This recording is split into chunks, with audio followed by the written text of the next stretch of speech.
Kameraman ini adalah Teoni Gula dan kami akan menuju pantai ini komandan batalion.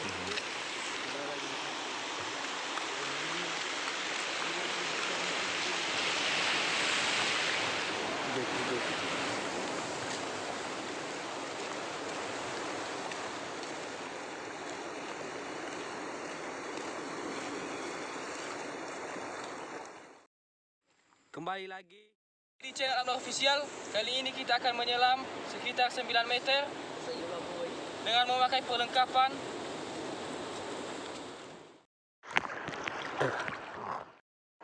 bosku. Kita udah di permukaan laut. Sekarang kita akan menyelam sedalam 9 meter. Oke, langsung saja.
Bila-bila.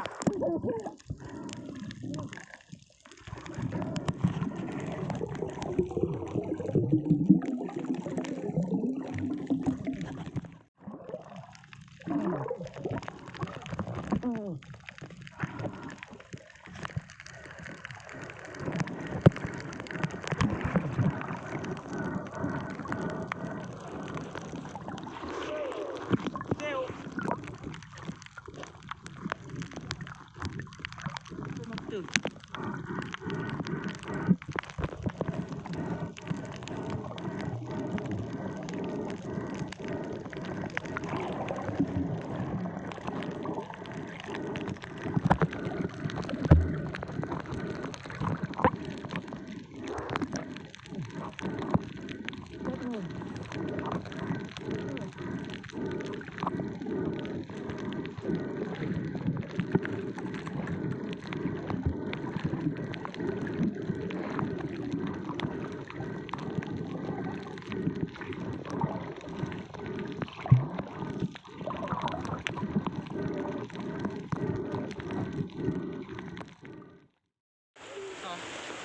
Bosku, terima kasih telah menjadi penonton setia untuk channel Abnur Official.